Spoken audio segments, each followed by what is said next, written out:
everybody. Welcome to the special Tuesday edition of the Open Tabs podcast. My name is Joe. I'm Billy.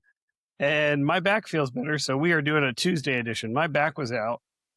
That was no fun, Billy. I got to tell you. Have you ever thrown your back out? I've done all kind of stuff to my back. Yeah. Part of getting grown, getting old, I guess. Yeah. I've been, I don't know what it is, man, but it's been killing me. But Billy's there in the studio in Atlanta, and I am in my own personal studio here in Valdosta, Georgia today. What's Valdosta known for? Valdosta is known for being the winningest city in high school football. So over 1,000 titles, high school football championship titles. Overall time, not just this year. All time, yeah. All time, holding nearly 1,000 all-time victories. It is the all-time winningest high school football program in America. Valdosta, I guess the Wildcats, the Valdosta Wildcats. So they're ranked top 100 nationally and number 11 in Georgia, which is confusing as how they can be the winningest if they're not number one, but that's the way it is. So that's what Valdosta is known for. Could be worse. Yeah, that it seems like that's what they would be known for, if I'm being honest. Not a lot here. They do have a pretty decent mall, and most of the stores are occupied.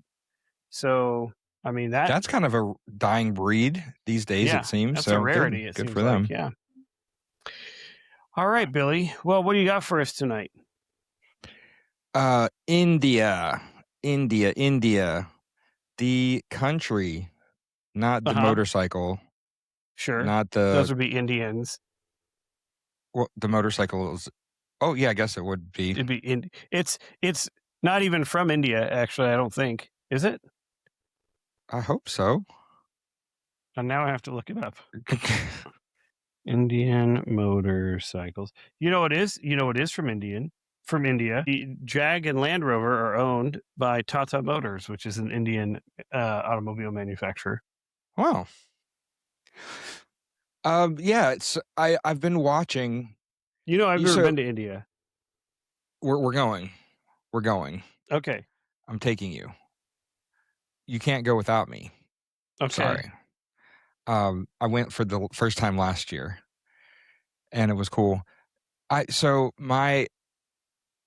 This is another topic maybe for another episode. The algorithms in Facebook and YouTube, and sure, that's where I usually live. I'll accidentally watch one thing for 20 seconds, and then the next 2 weeks, that's all I'm into. Just But I've been watching the disgusting street vendors, like the street food vendors in India. Disgusting? Is it disgusting? Some of them are disgusting. Like, okay, what are they serving? Because I assumed it would be like shot puri and just the basic. No, I mean the majority, what I saw in person for sure, like the majority are great, especially if they have a line of people, they have a reputation, but there are definitely some gross ones, and the gross ones find their way to social media because people, you wonder, is this even real? But the one guy I've been watching lately, he's in Calcutta, and he sits in the dirt all day, and he has just a frying pan and eggs. And what you do is you buy a drink, any drink. You buy a energy drink, a Monster drink, a Coca-Cola, whatever.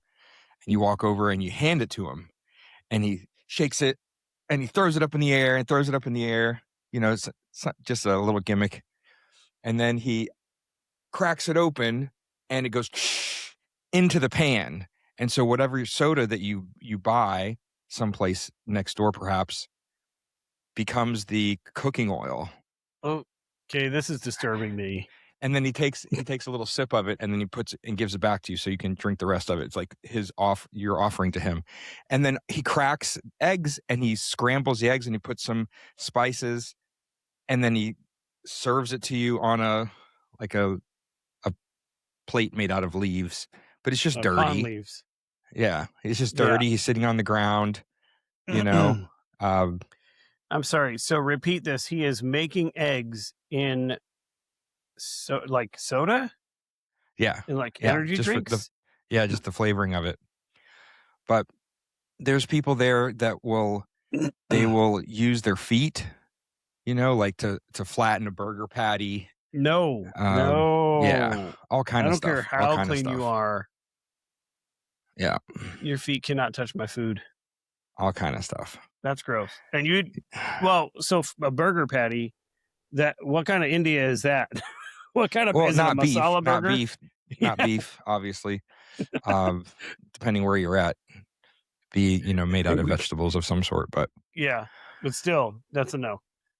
But yeah, I watch these, and they're gross, but they're endearing, like, because nowhere else is the guy actually gonna have enough customers to make a living doing this. Like, gross, no sanitation, all this stuff. And it's endearing. I want to go back. So when you were in India, did you feel like there was the street vendors that you saw were more sanitary than what you're seeing on these videos? Oh yeah, because the sanitary ones are not going to be there's no shock value. Yeah, they might make videos if it's something very unique and different, because that's interesting in its own right, but they're not making these viral videos because a lot of these street vendors, they're trying to come up with something that's unique to do something to catch your attention so they can stand out. Maybe it's just something that's like the theatrics, where they're throwing something in the air, or they're pouring tea, but they're this type of stuff. Just anything to get your attention.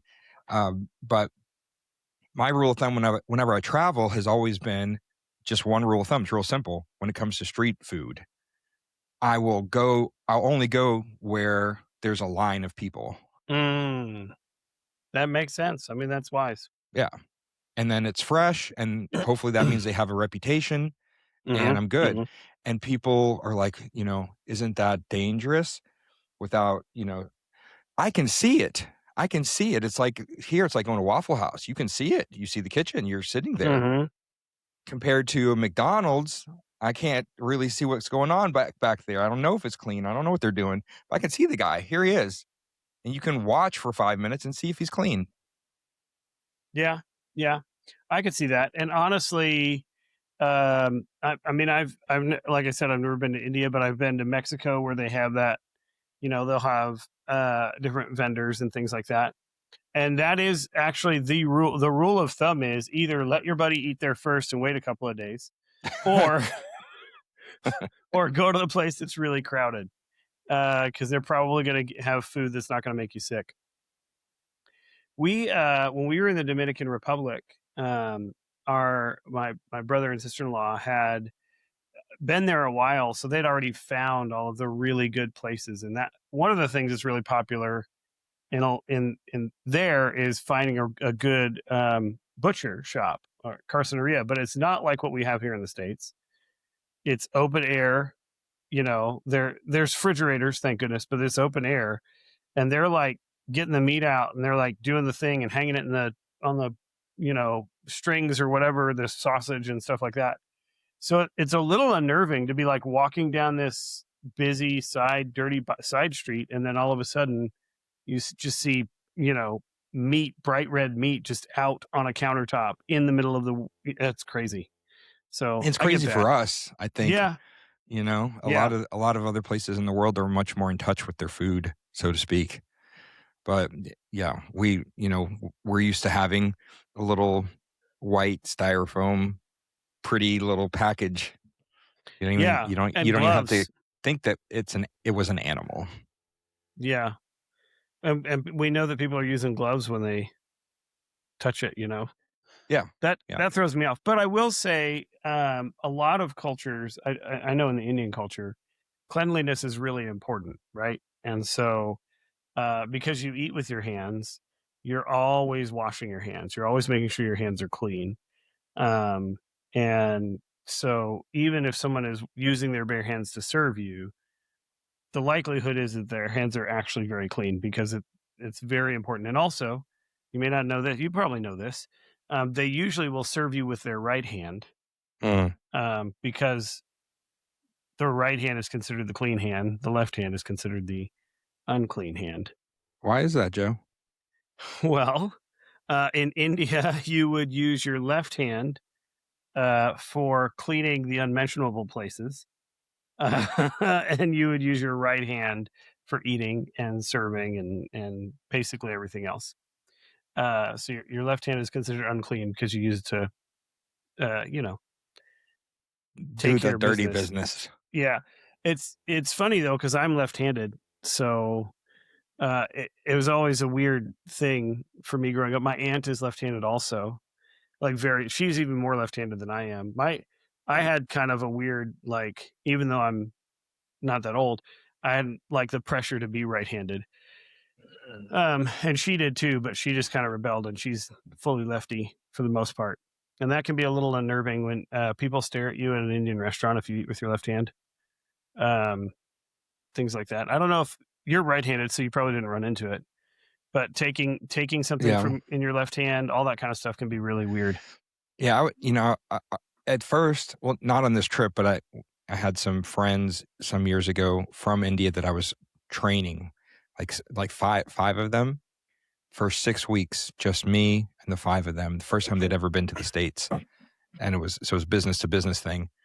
But we spent all our time together for 6 weeks, intense training, and I was overcompensating with trying to make them feel comfortable with their traditions and things like that. So, like, for example, you can go back and pick like after work, take them out and show them around, and you can see the group picture, and they're all like arm in arm, and then there I am at the end, and like because I read that can't put my left hand, there's a gap in the group because I'm on the wrong side, and so I can't put my arm around him because it's my left arm. It's like, Oh, how funny! so I was overly trying to. Oh, it's not like you see people, they don't not use their left hand. It's just Yeah. So usually it's just that they, well, the way I've learned, again, I grew up in America, so take that for what it's worth. But you take things in your right hand that are given to you. So like money, gifts, they always go to the right hand. You give things that way from your right hand, and then you eat with your right hand typically. But obviously, if you're climbing a ladder, you're gonna need that left hand too. You know what I mean? Yeah. So there's gonna be things that you use your left hand for. Then that's okay. Typically, I mean, even today, you don't usually, like in America, you don't usually shake with your left hand. Typically, Yeah, but if you do, it's not like, yeah, gasp, yeah, it's just weird. It's like, why are you what? do it sometimes to Okay, throw people off. so street vendors. What else about India? The struck your honking fancy? was tough. So I've been to I've been to countries that like to honk, Yeah, and it's not that in and of itself. I've figured this out later on. It didn't occur to me at first that just the volume of the honking there is twice as loud compared to any horn in any vehicle in the States. really. It's just loud. And then that's amplified because, at least where I was, in these very narrow little alleyways, you have just motorcycles and scooters, just the loudest high-pitched honk you can think of, and there's nowhere for it to go but Like on this bouncing little, off the buildings. yeah, Yeah. and just all day. If you're outside for hours, it's hours. There's no getting away from it. It might dull a little bit if you go inside a building for a while, but it's just there. It's just there. Mm. And you need it. You learn to tune it out to some degree, but you don't want to tune it out. Because you don't want to die. It's for a reason. Yeah, I was going to ask. It wore me down. Well, so have you been to New York City? Yeah. Okay. So compare trafficy New York City to India. Is there even a comparison? No comparison. Okay. No comparison. What's interesting here, like we live in I think Atlanta has the worst traffic in the United States. But nobody honks ever. Hardly ever do you hear people And that's honking. the thing. It means something different here. Yeah. It's rude. You better not honk at the wrong person. Yeah. Right? Like it's angry. It's an angry and you can tell how upset the person is by how long the honk is. Yeah. If it's like a toot, it's like, look up the light screen. But if it's like, I'm talking about myself too. Like, get off your phone. And people are angry and they're ready to kill each other. In India, it's not like that. At first I'm like, everybody's so mad. No. Imagine having no turning signals. Mm-hmm. And so, and every time you would use a turning signal, imagine that's the time that you have to honk. Oh, instead. wow. Everybody. So you're only responsible for what's directly in front of you. If you want to change lanes, you just start honking, and then you change lanes, and you don't look. And whoever is there will get out of the way because they hear the horn and then they move. Scary. Yeah. That's terrifying. There's like the motorcycles, if they have side mirrors, they fold them in so that they don't get broken. Yeah. Because they're not being used.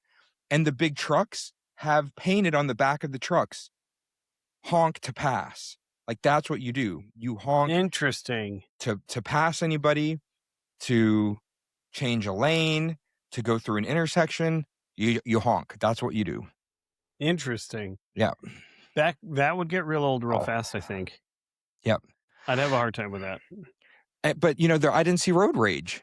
You have to drive aggressively, otherwise you'll never get anywhere. But I never saw road rage. They're just like zen. They're aggressive, but they're zen. Like they're just kind of going. They're just going. Like nobody holds a grudge about it or. Yeah. I never saw anybody out. Like you got people that are cutting each other off and doing all kind of stuff, and they're just like, never saw anybody get mad at all. And I'm like, oh, holy moly. Yeah. We could learn from that. We could learn from that for sure. Yeah. Okay. Go ahead. If they, it's rare to have insurance. Oh. So if you have a couple people that just like get into it, I saw it multiple times, just little fender bender. They get out and they stand and they look at it and they're talk for a second, and one of them will give the other one $20 and then they drive away. Wow. All the cars are dinged up. Like it's just. Yeah. I can get that. So, okay. So driving is terrible. I've had a friend of mine text me from over there, and he's gotten stuck. Like he's in the Uber and he's gotten stuck because there's like cows just in the road hanging out, and they're just sitting there. And the farmer will go try to get them to move, but if they don't want to move, they don't move. And then you just sit there for however long waiting for it to happen. That's the thing. There's all kind of stuff in the streets. You've got cars, you've got bicycles, you've got scooters and motorcycles. There's cows, there's dogs, there's people. People are coming down the wrong way on the street, or they're crossing without looking. And you just try not to hit anything and try not to get hit, and you just go. Like, and I started getting it. Like it's chaos, but it's organized chaos. I started getting it. And I remember halfway through my trip, I just started crossing these like really busy streets without even looking left or right. I just cross. They'll stop. They'll stop. Oh, man. Okay, so do people look down at their phones the whole time there, like they do here? Yeah. I mean, yeah. It's like everywhere now. It's like everywhere now. Yeah, but yeah. I wish it wasn't so much, but yeah, it's like that everywhere. So during your visit, did you get my mom used to tell me that they didn't have gas all day long. Like you couldn't light your stove all day long. So could you use your stove the whole time? Well, so that's a good question. So I was in an Airbnb, uh, but the owner, I think he very rarely had rented it out to Westerners.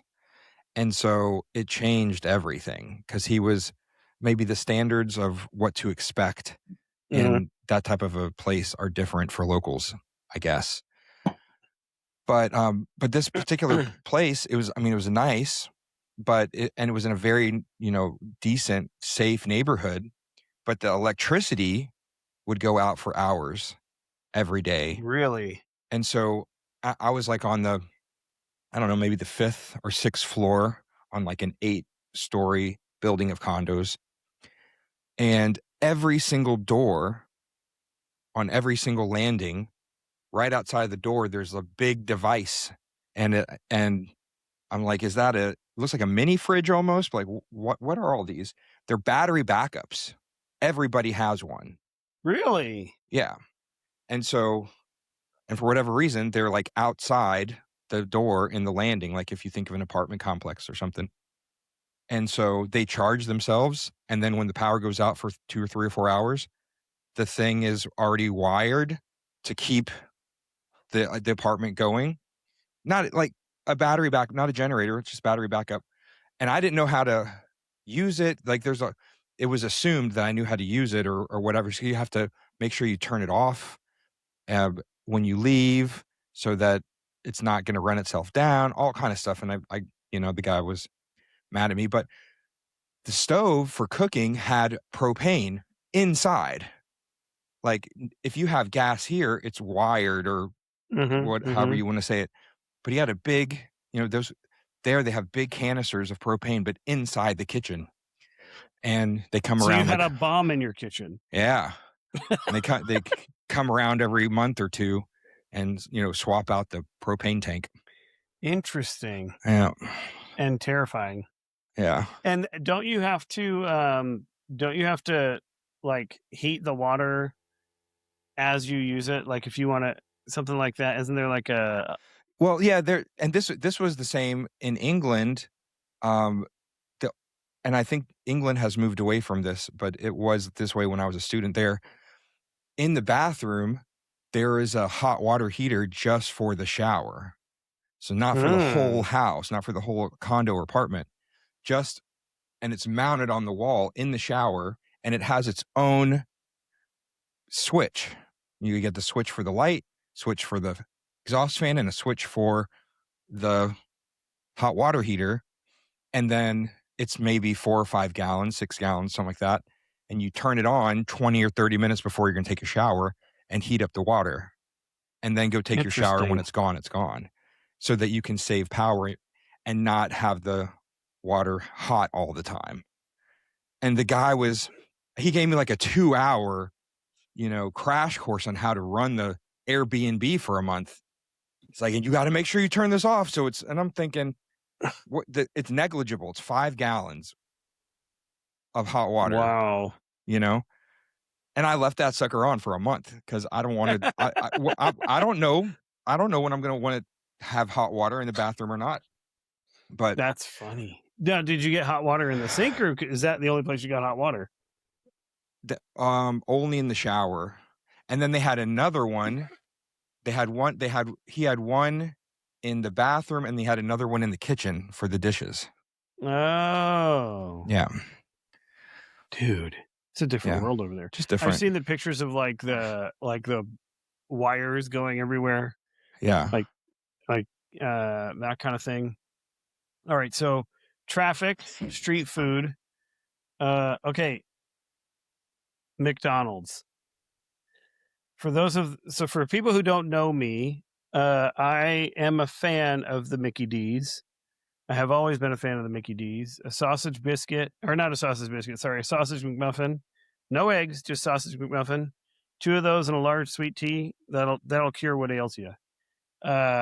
but I have heard that McDonald's is better in India. Is that correct?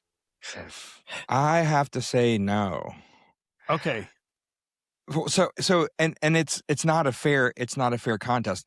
I would say McDonald's is better in most other countries compared to the States, even if it's only marginally. Okay. But there's no beef. How could it be better? Oh, yeah. Well, there's that would be a problem. There's no beef. And yeah, I got a chicken Big Mac. But it's like the best chicken Big Mac in the world is not as good as a crappy real Big Mac with beef. Okay. I mean, I don't know. I'll give you that. I don't know.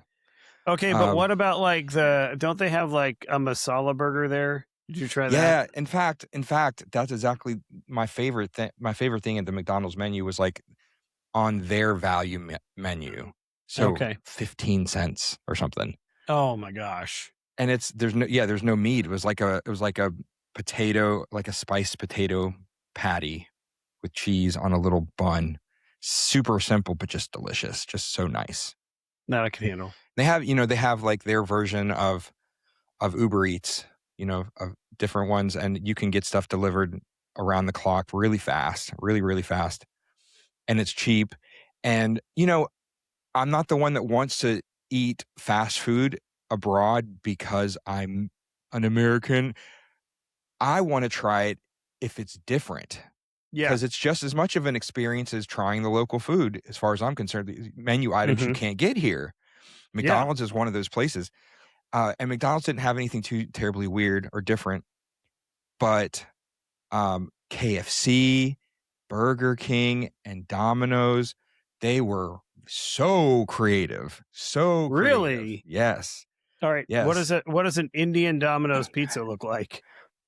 Well, there's so many more options. Well, first of all, I got tired of not like sometimes you just want like a classic pizza, and it was hard to get that because they wouldn't in their menus on the website and stuff, they wouldn't even disclose to you what all the toppings were on a specialty pizza. You just had to look at the picture and try to guess. Well, because pepperoni, sausage, and hamburger are all out, right? Well, they have like chicken pepperoni and stuff and chicken sausage, but so it's not bad. But they might not tell you that the pizza in the picture that looks normal-ish is covered in like spicy masala powder. And if that's not what you're expecting, that changes everything. They did that with the fries too. KFC, just plain fries from KFC were covered in, Indian spice. And I've heard the spicy. masala fries that they have like a shaker or something, a shaker box or something where you like put the masala powder in and you shake it up or something. Did you run into that, or they just do it for you? They came that way, and sometimes you just want something plain. They're probably looking at the app and going, "Oh, Billy, that's not an Indian name. Let's burn this guy out." They had like Domino's had one that was like a volcano pizza, and in the center was like hot molten cheese, like cheese dip, and then like built into this like creative stuff, man. That's crazy. Or they had like KFC had a crazy inverted chicken sandwich where the buns were made out of 2 pieces of fried chicken breast. So it's like kind of greasy and hard to eat, but it's freaking good. Just creative stuff. Oh man. Yeah, it was cool. Man. It was fun. It makes you wonder, do they have like a corporate there that's doing this, or is it like Americans like that are going there and they're like, hey, what would be super cool is if there was just chicken on the outside. You know what I mean? Right. Like, is it an American influence thing, or if like, that's a good question. It occurs to me, like, you think about like all of the masala spice on everything fast food that's an American fast food restaurant. Feels like maybe that was an American who really liked Indian food and was like, let's just put masala spice on everything. You know what I mean? Yeah. Like, could be interesting. I watch YouTube videos of just people trying fast food in other countries. I'm just fascinated what's on the menu, especially when you get to the Asian countries where it's really different. I mean, you have a lot of seafood items in McDonald's and Burger King in places like Japan and stuff like that. So It's great. And because it's cheap in India, I would order like 6 or 7 like entire meals worth of food from the all at once, and just I end can up having like imagine you're one like bite of each thing. your Indian Bite of each DoorDash thing. driver comes up to the Yeah. door. They're like, what's You open up going like they're on? like, oh, is this for your family? You're like, no. I know. And I'm like, I don't want to waste it, but I'm like here for a short time and I want to try all this stuff, you know? I get you. Yeah, it makes sense. All right, so I saw something. This made me think of it, and I wonder if they do this in India too. I was in Savannah, Georgia, 2 weeks ago.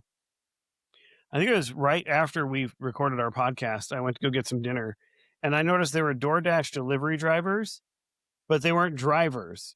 They were literally kids from SCAD, I guess, the Savannah College of Art and Design, walking up and getting somebody's order and then walking it to their house. And Wow, is that close? I thought to myself, this is really bad that I can DoorDash something and it's not because it's far away, but somebody literally can walk there, get it for me, and walk it to me. Feels like I probably did something I shouldn't have done. You know Right. what I mean? Like, Right. I mean, you know, I can understand if it's raining and it's a couple of miles or what, but at that point, just walk and get it. There, you know, here in Atlanta now we have, for the last couple of years, we have these little robot rover things, and the restaurant puts the food in, and then the thing goes down the sidewalk with the food in it to the person's house, and patiently waits to cross the street when it's time to, when the it does traffic. not. That's not here, is it? Yeah, everywhere. Oh gosh. Yeah, yeah. And each one has a name, and they have headlights that look like eyes. They're really cute, and they sit patiently at the crosswalk, and when it's time for the crosswalk, then they cross the intersection and they deliver the food. Yeah, you know, but even on bicycles in congested cities, people are on bikes making a living delivering yeah, food. that I've seen. I actually, if you are door dashing in downtown, you can tell them, "Hey, I've got a bike," and then they limit your route so you're not riding, 3 or 4 miles, but they keep you around your city block or whatever. Now, So I've seen last that. year when I got my scooter, I had there's no such thing as a bad idea, Joe.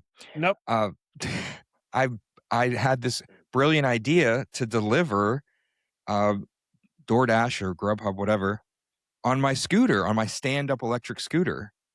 And I bought the insulated backpack for the food. And the thing's huge. It'll hold a 16-inch pizza flat in the bottom. That's how big it is.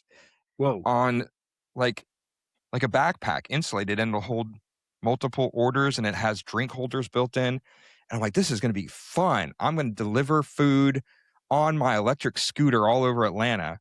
And I got the thing in the mail from Amazon, and I opened it up, and I just put it on my shoulders, and I'm like, what am I thinking? I'm not going to do this. And I sent it back.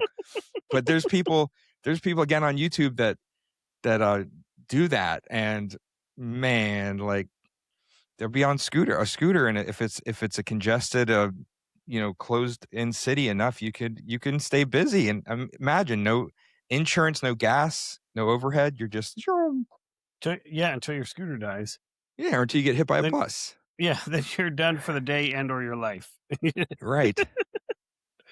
Oh my gosh. Oh, okay. So, you've got what other weird things did you run into in India? Well, this was unplanned. I planned to go to this city called Varanasi, and it's a famous city where Hindus go to die. It's a holy city, and so if you're a devout Hindu and you're well-to-do, and you're going to die, you travel to this city. They say it's the oldest city on earth that's been inhabited without any lapses or whatever. I don't know if that's true, but it's old. No, that's true. I've heard that. And so you go there and you take your family and you die. And then they wrap you up in a bed sheet and some flowers, no casket or anything, no coffin. And they put you on their shoulders and they take you through these old alleyways in this old city, singing and chanting, and then they take you down to the river. It's called Mother Ganga. They believe the river itself is deity, is holy. And then they cremate you out in the open on a bonfire for 3 hours, and whatever's left over just gets dumped into the river. And if you die in the city, then you're kind of get like a fast track to the afterlife. You're not going to have to get reincarnated. And I learned a lot about the symbols and the meaning behind all these different parts of the rituals. And they've been doing this for centuries. And so it's pretty different than the way we handle death here. But I'm just walking around these little alleyways, and then you might have a 4 or 5 second warning, because you hear it for 3, 4, 5 seconds, and then you just kind of stand back, and here comes Uncle Bob being carried by on the shoulders, and there he goes. Wow. And then they burn him up. So that was pretty crazy. I was sitting there. Can you imagine, like, you're sitting on the Beltline or like in Piedmont Park, right? Or if you're like, let's say you lived in Savannah and you're sitting at the Riverwalk, and like there's a spot down at the end of the Riverwalk where they bring bodies to burn. That'd be crazy. Crazy. Yeah. That would be insane to think about. They do it right in front of the Marriott, like right in that. That's insane to think about. I met this guy early on, sitting. I was just, I'd gravitate and go to this area, and it's touristy too, but it's so unique. But it's also beautiful, like just a couple miles of river, these beautiful old buildings, and all this chaos and all kind of crazy stuff happening. Lots of gurus and stuff. And I met this guy who was like a semi-famous Bollywood actor, and famous enough where, as I hung out with him, 7, 8 times, and people would come up and recognize him and ask for an autograph. Oh, wow. So he was that, but he was retired and older and devout Hindu, and I just kind of sat there and listened to him tell me all about his beliefs and all this stuff, and it was cool. But here's the thing I didn't plan. I went to the city during what's called the Kumbh Mela, and I'm probably saying that wrong. So they have the Mela every 12 years for Hindus, which is like the largest human gathering on earth, like millions and millions. They go to this place that's like a few hours north of the city, where these 3 rivers intersect. And these 3 rivers they're holy, and they intersect. And the water is at different currents and different densities. And so for several hundred yards, the water doesn't mix. So you have 3 distinct rivers that are kind of flowing at different paces and different color before it finally mixes. It's just really cool. Interesting. And so every 12 years, it's like Mecca almost. If you're Hindu, you go there, and it's super holy, and you do these ceremonial dips and everything. And so every 12 of the 12 years is the Kumbh Mela. It's only once every 144 years. Okay. And it's for 30 days. And that's when I was there. No, and you didn't plan that. I didn't know. And so the city is like super jam-packed. Like you just walk everywhere. There's no way, like, there's so many people, like, from all over the world. Wow. And so I met these college guys randomly in a cafe, and they're like, "You came here for that?" I'm like, "What?" They're like, "You picked the best month of your whole life to come to this city. That's crazy." Wow. Once every 144 years. They said, "What do you want to go with us tomorrow?" I still didn't know what they were talking about. I was like, "Yeah." And all they said was, "All right, well, meet us at this address at 6 a.m. and bring a change of clothes, because we're going to go swimming." I'm like, okay. I think we're just going to go in the river. We go for 10 hours to go to this place where the three rivers intersect. And there's each day there's like 20 to 25 million people. Oh my gosh. And this goes for 30 days. There's like 400 million people visit in the 30-day span or something. And I've never seen so many people, not even close. Eventually we get down to the river's edge and we pay somebody that has a boat to take us out to the middle of this, where these three rivers intersect. And it's, you can get out, it's like up to your waist, up to your chest, and stand there and then do these ceremonial dips. Wow. And yeah. So like, you were at crazy. It's called the Maha Kumbh Mela. That's it. And that is the most monumental gathering occurring once every 144 years. That's it. That's unbelievable. Yeah, that's I was, so crazy. In the city, in Varanasi, there's plenty of tourists, especially around that area. But for this thing, I was there just the one day with the 5 college students that I met the day before that were from Calcutta visiting. And I didn't see another white person at all for the whole day. Out of 20 million people, that was it. Like, you have to really want to go there. I didn't even know what was going on. I just went because I was invited to something. Wow. But and they, just the numbers of it, they have tons and tons of children go missing every day. So you see all these news reporters they've got kids crying and stuff, they're with the microphone, live report, trying to find the family of so-and-so kid. And there's deaths where people get trampled. I mean, you got to imagine the numbers of how many people this is. But and there was more than one time there was like news people with the satellite trucks and stuff. They'd see me go by, and like I'm the only white guy they saw all day, maybe, and I'm like big, and they try to stop me, like they want to interview me on the news. Oh, wow. And I wouldn't do it because I'm not prepared. I don't know what's going on. I don't even know why I'm here. And I'm like, I know it sounds cheesy, but whenever I'm traveling, I really take it seriously to be an ambassador of the United States to the best of my ability, to be thoughtful and courteous and polite and try to be a representation of everything that we have and are when I'm traveling. I really intentionally try to do that. It's important. And there's no way I can do that live. Like whatever questions they ask me, I'm gonna be like, I don't know. You would have been that guy. Yeah, like okay. You would have been like a viral video on all the Hindu YouTube channels there ever were. Yeah, exactly. For sure. Good. That was a good call. Yeah. Well, I gotta say, India sounds fascinating and fabulous. I do want to go. My mom and I have wanted to go for some time. She even said that I should take her with me as a translator when I was looking at going, when I worked at a company that had an office there. But yeah, I mean, regardless, I mean, India is one.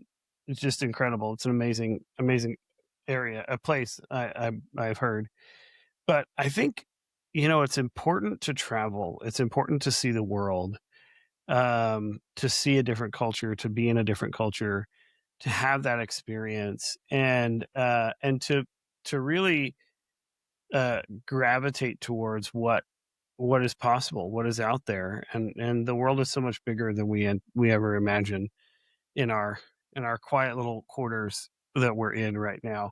And I'm sure the same is true whenever someone visits here or visits, another Western country. And every country, I think, has a different vibe to it. You know what I mean? Even Canada, Mexico, the Dominican. I'm actually going to some of the Caribbean areas this fall. It's important. It's important to like go out there and see the world and recognize how blessed you are, and recognize how everybody, no matter where you are, there are certain things that every person wants: family, community, love, acceptance. Yeah. I mean, those are all things we can kind of give, which is cool. Yeah. I mean, people generally want the same things everywhere in the world. We want to be loved and be a part of something, be a part of a community, be wanted, have value, be safe, be able add to provide for our families. and to add value. I think most Yeah, yeah, people in the world want to add value, which is really yeah. cool. But that there's that famous quote. Saint Augustine said that the world is a book, and those who don't travel read only one page. And Mhm. I love that.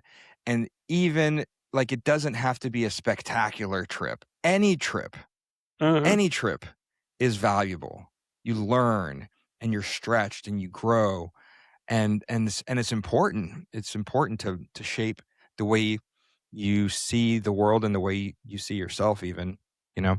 And Um, and you bring up a good point, and I think it's important too for people to allow themselves to put on the mind of a visitor really anywhere they are. Man, I don't often get to go to other countries. But every place you go has something unique, has something different, whether it's Valdosta, Georgia, or Louisville, Kentucky, or any even in your backyard.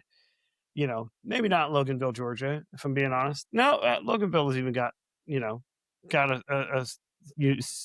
little charm to it.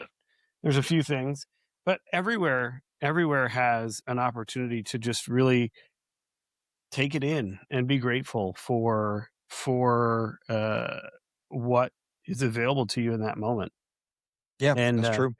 you could be a tourist anywhere you like, and you can find the fun and the different anywhere you go if you just take a minute and look for it.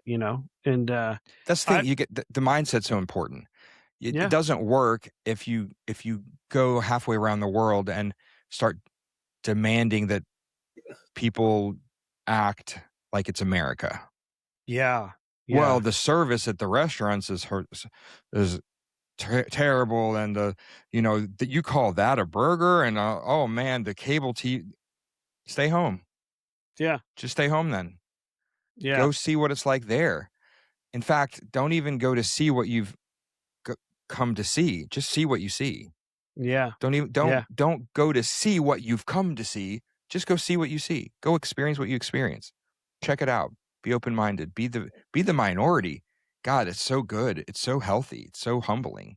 To be the mm, minority, to have that humble, like, I'm the visitor. I'm here. You guys, this is your home. I'm humbled to be the visitor. Thank you for welcoming me into your country. Oh, and then you talk it up. Man, this place is beautiful. Man, mhm, um, rather than, because here's the thing. In Atlanta, we've run into, and I love this about Atlanta and about America. We're all kinds of colors and backgrounds and mhm, nationalities. It's mhm, not mhm. like that in the whole world. It's not. Yeah, the rest of the world is, I'm going to use a big SAT word, and it just means similar. Most populations are homogenous populations, Yes. Yes. uh, and we are uniquely in the U.S.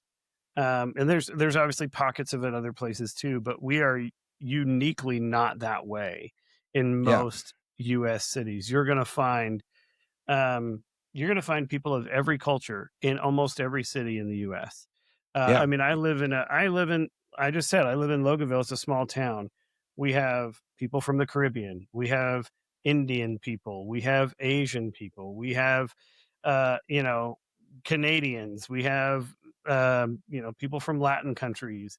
We have people from European countries. Every place in the U.S.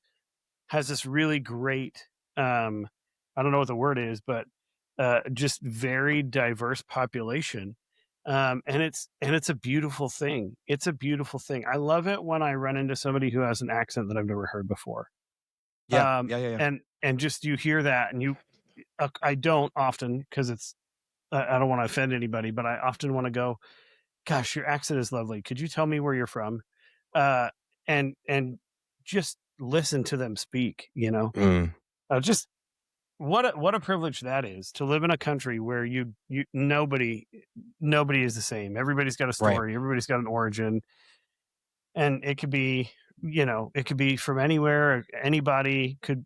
You just really never know. And right. And so when you travel to some of these places and it's not like that, all the more there's a I think there should be a responsibility because you are representing your country. For better or worse, you are. In India, I don't mean once or twice, I mean several times a day. Wherever I was walking around, people would stop me. And in their English and polite as can be, they would ask me, "Can I take a selfie with you?" Sure. And then they would, and they're usually not smile, and then they would, "Thank you," and they'd walk away, or they shake my hand and walk away. You never That's saw a white crazy. dude? But Probably not. they all the more responsibility that even if it's a 30-second encounter, I want them to go, well, he was pleasant, or well, he was kind, or I'm glad that I bumped it. I'm going to tell my friend that I saw this kind, lovely, whatever American, as opposed to, well, that if that's how Americans are, like that guy was, like there's a lot riding on it. There's a lot Yeah. riding on it. That's a good point. That's a really good point. Okay, I got a couple of what ifs for you real quick. Okay. You land in Delhi, 2 a.m. What's your first move, Joe? What do you do first? 2 a.m. I'm looking for a McDonald's. I am beelining for a masala burger and some masala fries. Fair enough. A lot of those places do not take credit cards. Oh, yeah. So I guess I'm looking for an ATM first. Well, they take an electric payment, but it's like a QR code. Yeah, I mean, even street vendors selling coconuts, they'll have a photocopy like taped on the tree. Venmo. They're taking Venmo or Cash App. Kinda, and it's like a QR code, and then I take my phone and I scan it, and then they get to have a little speaker, or it's on their phone, and they hear ding, 80 rupees. So that's common, but you can't install that on your American phone.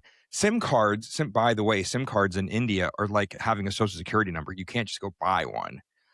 An Indian Really? SIM card, like you have to have a passport, and you have to get a special type of one that expires after so many days, and you have to have an Indian bank account in order to fund it. I went through so many hoops to be able to like buy stuff. Yeah.